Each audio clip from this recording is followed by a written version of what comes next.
জগতে যা হচ্ছে সব কি তাহলে মিথ্যে কথা, এ সত্যি কথা না? বলুন তো, আমরা যে ধর্ম করছি, এই ধর্ম জগতে কোন কোন জায়গায় পালন করা হচ্ছে? সব থেকে বেশি পালন কি ধর্ম হচ্ছে? মুসলমান ধর্ম, ইসলাম ধর্ম। এই সনাতন ধর্ম তো ভারতবর্ষের ভিতরে একটুখানি জায়গায় কটা মানুষ পালে। তাহলে সব থেকে বেশি মানুষ পাললে সেটা যদি সত্যি হয়, তাহলে তো সকল আর মুসলমান হয়ে যাওয়ার দরকার, সনাতনীতে থাকার দরকার না। বেশি লোক মানছে বলে এটা সত্যি না যে ওটা সত্য, আর কম লোক মানছে বলে এটা সত্য না কি ওটা মিথ্যা। আগে দেখা লাগবে সমাজের কল্যাণে কোনটা লাগছে আর কল্যাণে কোনটা। এবার বুঝতে পারছো আমাদের দেশের দশাটা কোন জায়গা? তোমরা যত শুনবে আমাদের মার্কেট অত ডাউন হবে, আর যত শুনবে না ততই আমাদের অত চাহিদা হবে। এই জায়গায় কারা আসে জানো? যত ফ্রড, জোচ্চোর, চিটিংবাজ, 2 নাম্বারি লোকগুলো এখানে এসে ধর্ম প্রচার করে। তোমরা টাকা দিচ্ছ, আমরা নিয়ে চলে যাচ্ছি। কেন দিচ্ছ? তোমরা শুনছো না, তোমরা চিনছো না। হরি কথা তো, হরি কথা, সৎ কথা শুনবো, এত টাকা কেন?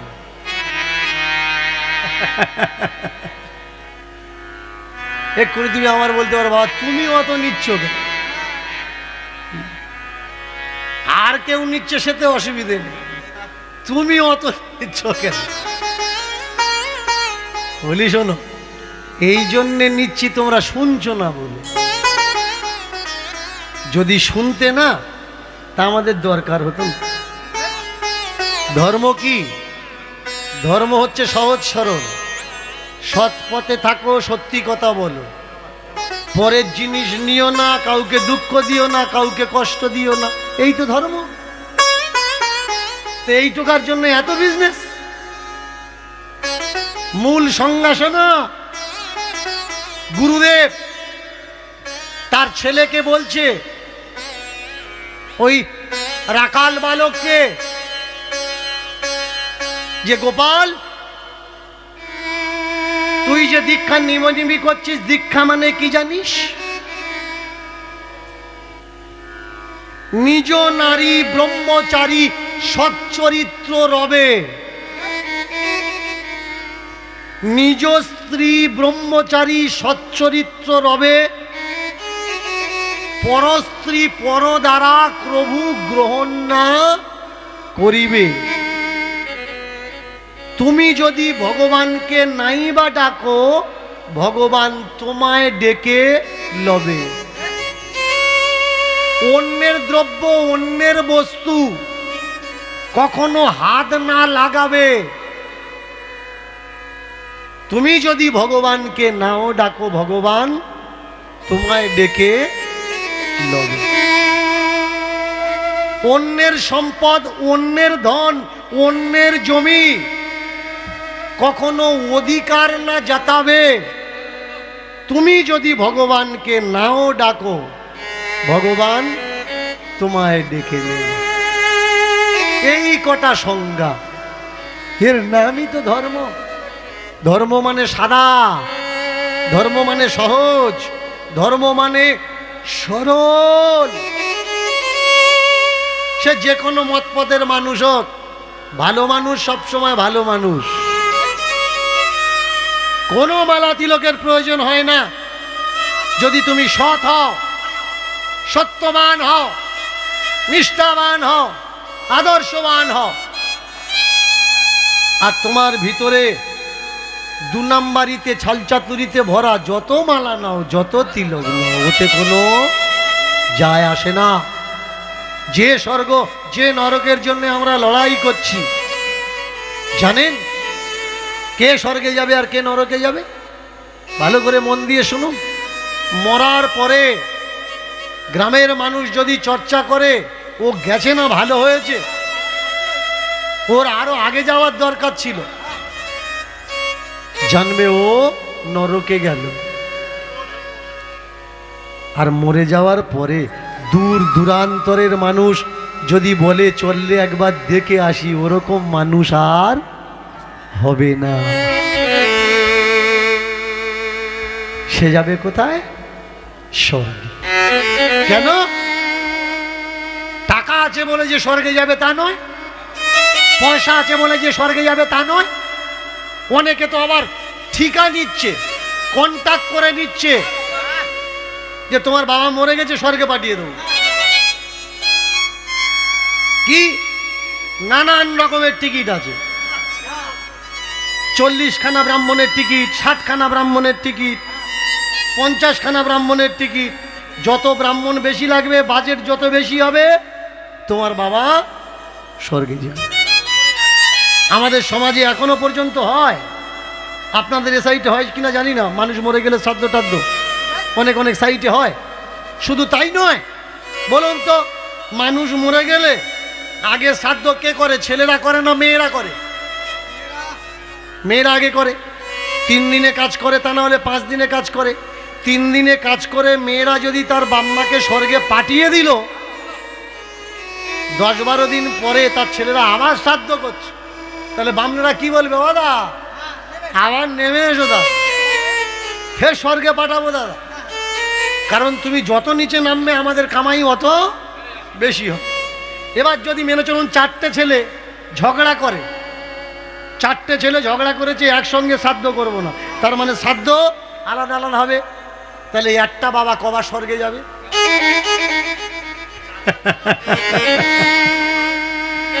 কেউ নিচ্ছে? কখনো বুঝেছেন এই স্বর্গের টিকিট বিক্রি করে শ্রাদ্ধ করে লাভবান করা হচ্ছে?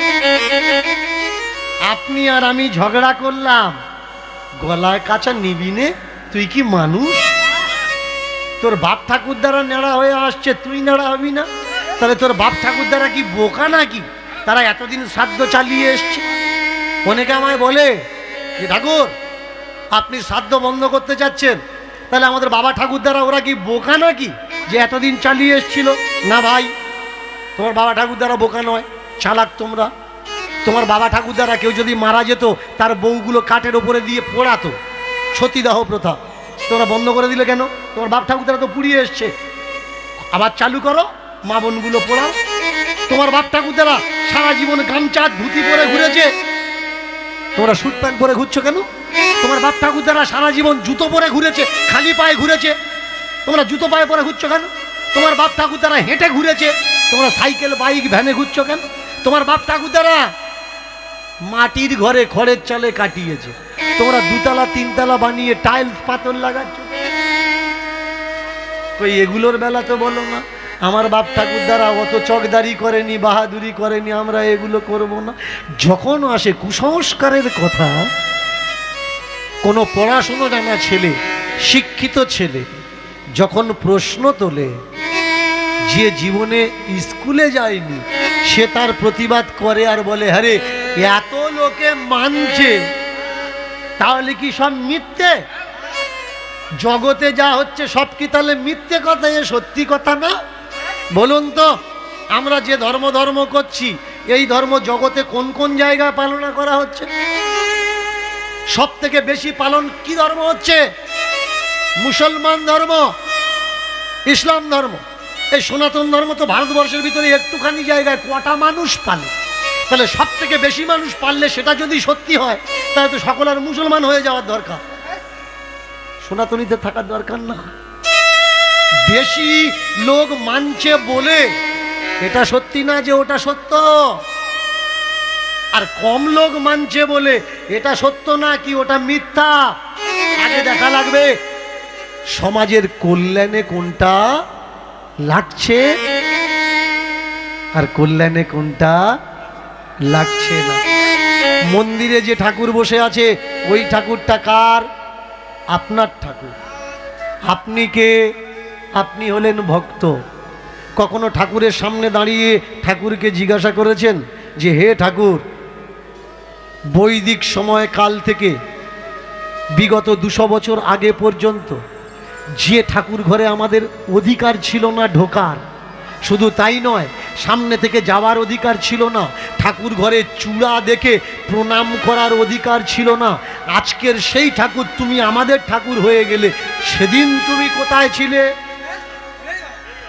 যেদিন বেশ কিছু মানুষ আমাদের মন্দিরে উঠতে দিচ্ছিল না। শুধু তাই নয়, আপনার বাড়ি ঠাকুর ঘর আছে, আপনি ঠাকুরের পায়ের দ্বারে যে ঘরটা আছে ওটা ছুঁতে পারবেন না, ওতে জল ফুরিয়ে গেছে, আপনি জল দিতে পারবেন না।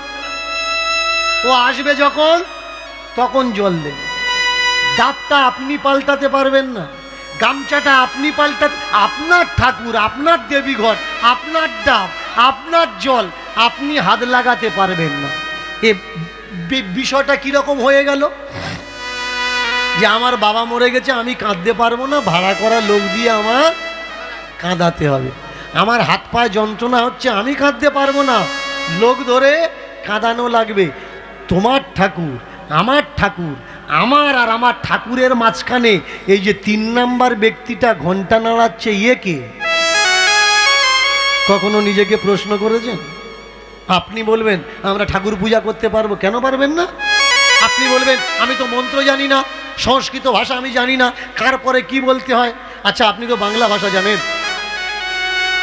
আপনি আপনার মাকে খাওয়াচ্ছেন, আপনি আপনার বাবাকে খাওয়াচ্ছেন, আপনি আপনার ছেলে মেয়ে খাওয়াচ্ছেন, তাহলে বাংলা ভাষাতে যদি আপনার ছেলে মেয়ে আপনার হাতে খায়, আপনার বাম্মা, আপনার প্রতিবেশী আত্মীয় বন্ধু বান্ধব আপনার হাতে খায়, তা বাংলা ভাষাতে আপনার ঠাকুর আপনার হাতে খাবে না কেন? আর যে ঠাকুরটা বাংলা ভাষা বোঝে না, তাকে আমি ঠাকুর ঘরে রাখবো কেন? আমার ঠাকুর তো সে যে আমার ভাষা বোঝে, তার সঙ্গে তো বাইরে চলার দরকার, যে আমার ভাষা বোঝে। তা না হলে আমি বলবো বাবা লাঠি দে, ও জল এনে দেবে। কেন? আমি তোর ভাষা বুঝতে পারিনি। তো ওর ডেকে আমার লাভ কি? যে আমার ভাষা বোঝে না। যার ভাষা বোঝে তারা পূজা করুন না, আমরা তাদের পূজা করি যারা আমাদের ভাষা বোঝে। আপনি বলবেন যে বাবা আমার কালী ঠাকুর আমি পূজা করতে পারবো, আর তাতে লাভ হবে কি? আপনার কালী কেন আপনি পূজা করতে পারবেন না? বামা খ্যাপা সে কি কোনো সংস্কৃত বলতো গো? সংস্কৃত বলতো না, বলতো মা তুই খা। তৈলঙ্গ স্বামী সে কি কোনো সংস্কৃত বলতো? শাক সবজি মাখিয়ে নিয়ে মুঠো করে নিয়ে বলতো মা তুই খা। রামকৃষ্ণ সে কি সংস্কৃত বলতো? যা জুটতো ধরে নিয়ে মাকে দিত। চণ্ডীদাস সে কি কোনো সংস্কৃত বলতো? যা জুটতো দিয়ে মাকে দিত, বলতো মা তুই খা, খেয়ে নে মা, খেয়ে নে। তাদের হাতে যদি খা, মা আমার হাতে খাবে না কে? অবশ্যই খাবে। এবার যদি বলো বাবা এতে লাভ হবে কি? লাভ এই হবে, বছরে বছরে ওরা যেটা ধুতি গামছা ফলমূল নিয়ে চলে যাচ্ছিল ওটা বেঁচে যাবে।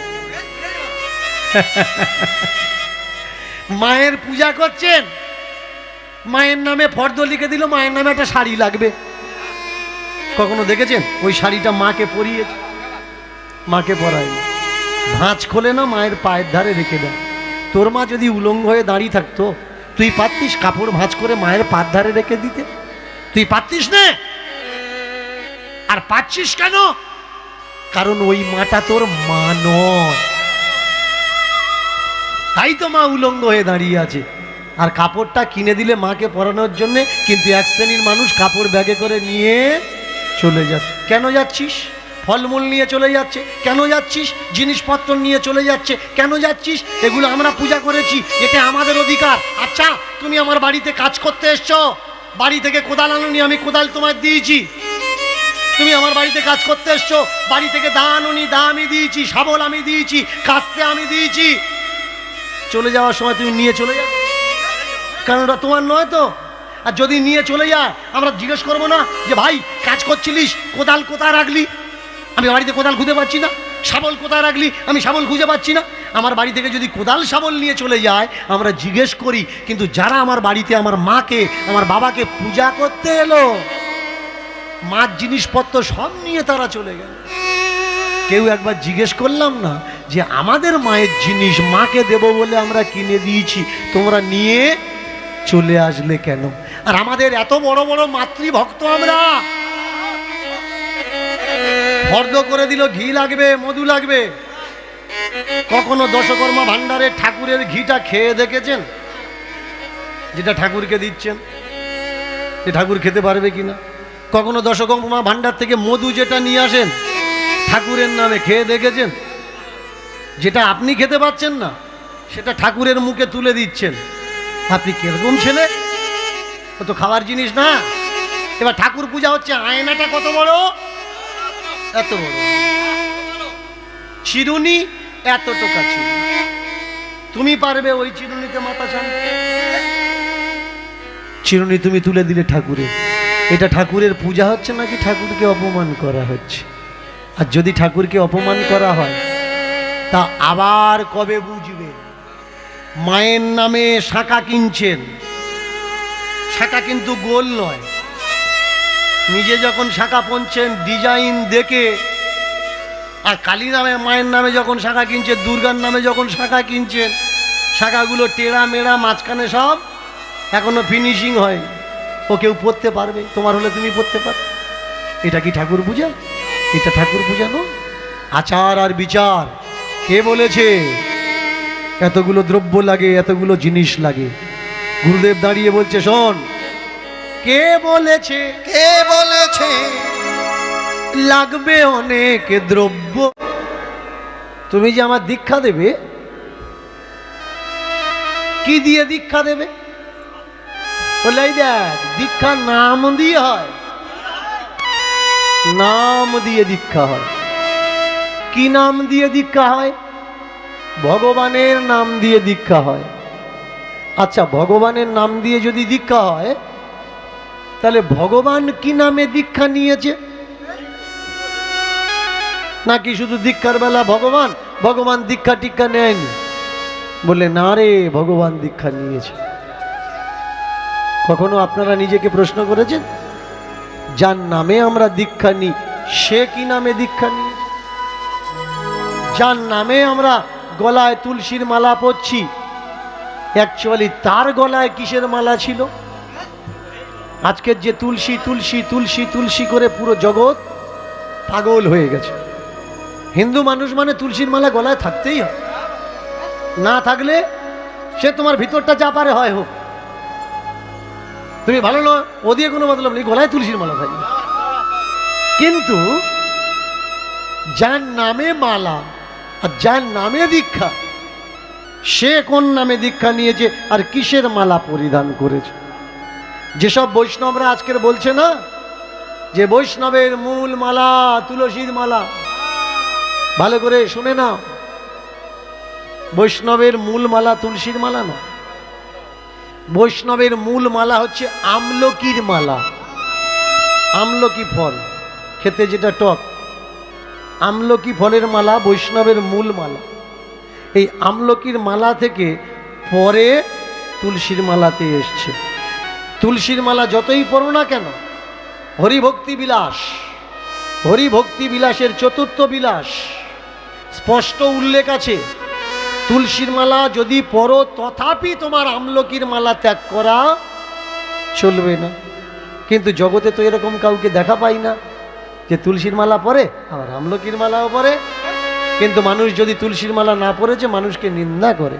আগে জানতে হবে যিনি ভগবান শ্রীকৃষ্ণ বায়বীয় সংহিতা আর ধর্ম সংহিতা, বায়বীয় সংহিতা আর ধর্ম সংহিতা স্পষ্ট উল্লেখ আছে। ভগবান শ্রীকৃষ্ণ উপমন্যু ঋষির থেকে দীক্ষা নিয়েছিলেন। কি নামে দীক্ষা নিয়েছেন? শিব মন্ত্রে দীক্ষা নিয়েছেন। ভগবান শ্রীকৃষ্ণের গলায় মন্ত্র নেওয়ার পরে কিসের মালা ছিল? রুদ্রাক্ষের মালা ছিল। এটা আমার মুখের কথা নয়, ধর্ম সংহিতা বায়বীয় সংহিতা। আগে তোমাকে ধর্মশাস্ত্র জানা লাগবে যে কারা এই সব মালা ভুলিয়ে দিয়ে আমার সমাজের মানুষের গলায় তুলসীর মালা ঝুলিয়ে দিল। বীজ আর ডাল, একটা গাছের শক্তি কোথায় থাকে? গাছের বীজে।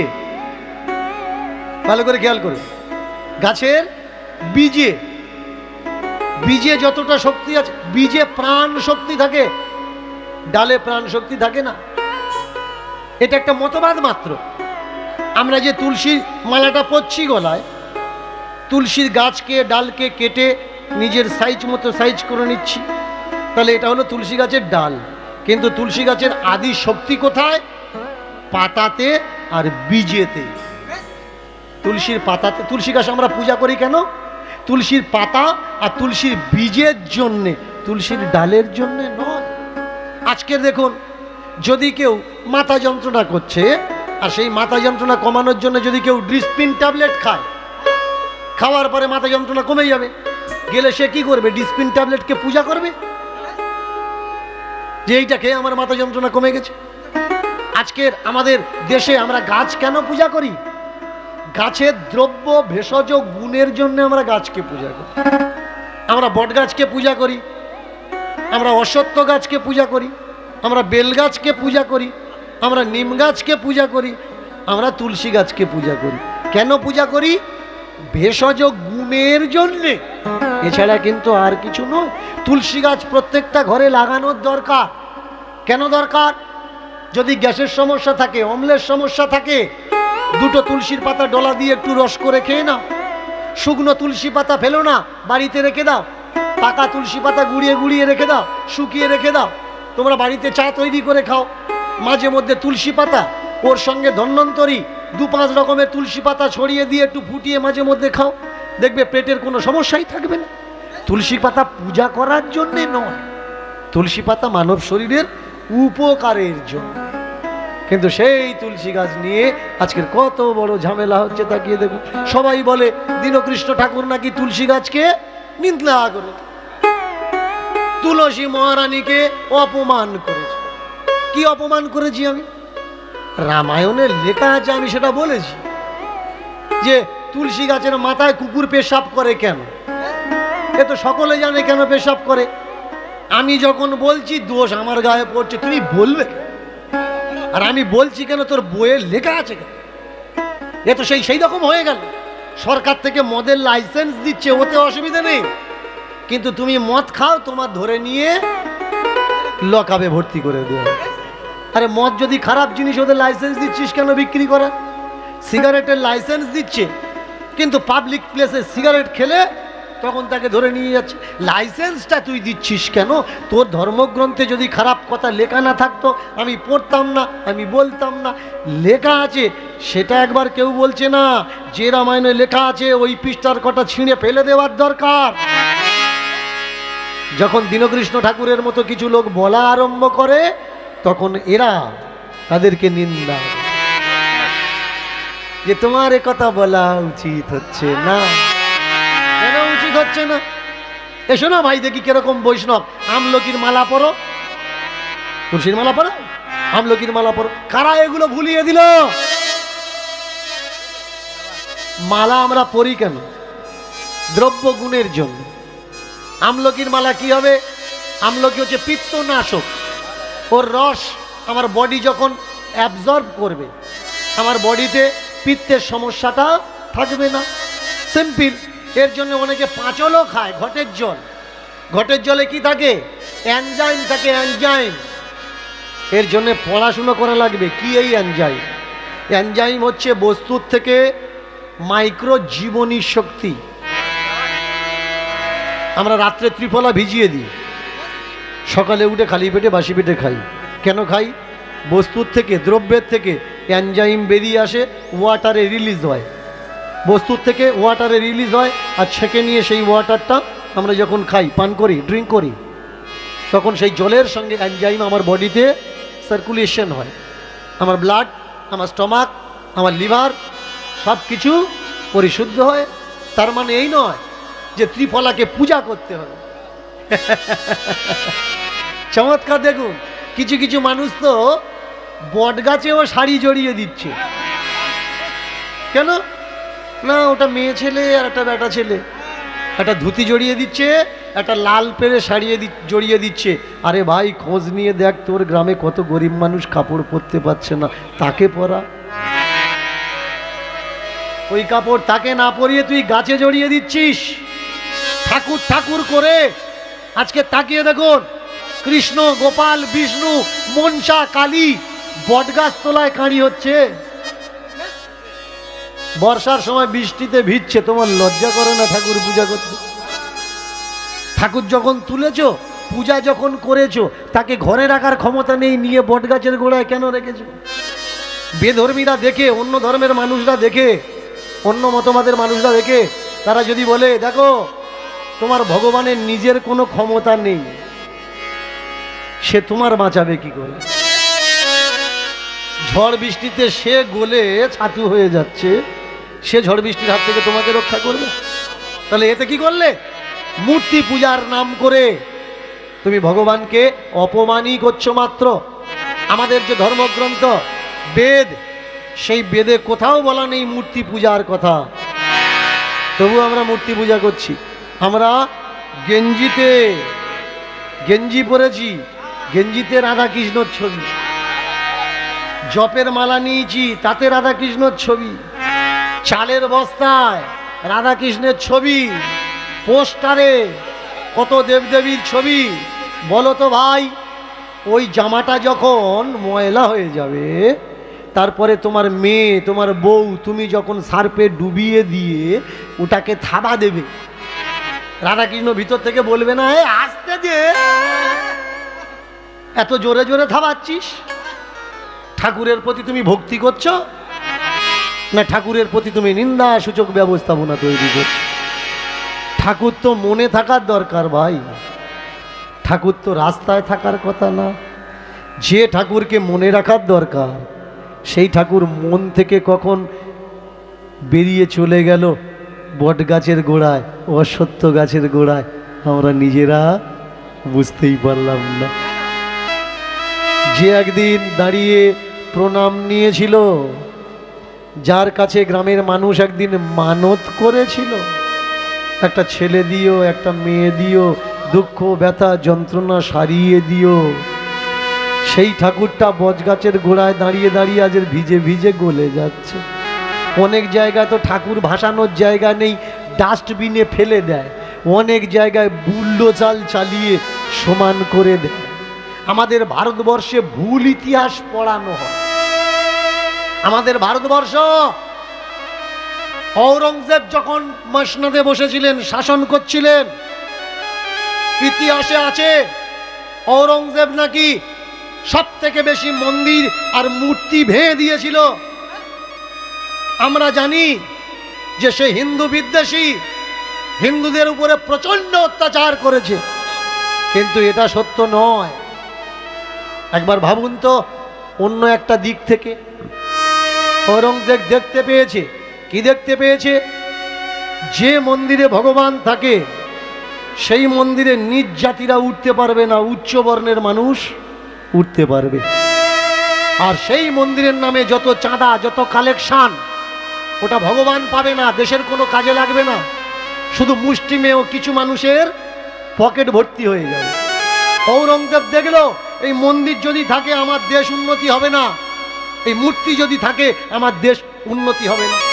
মূর্তির যদি এত শক্তি, মন্দিরের যদি এত শক্তি, আপনি মন্দিরে চপ্পল পরে উঠতে পারছে না, মনে ভয়, ঠাকুর যদি অভিশাপ দেয়, তাহলে ঔরঙ্গজেব যখন মূর্তিগুলো ভাঙলো, মন্দিরগুলো ভেঙে দিল, ঠাকুর তাকে অভিশাপ দিল না কেন?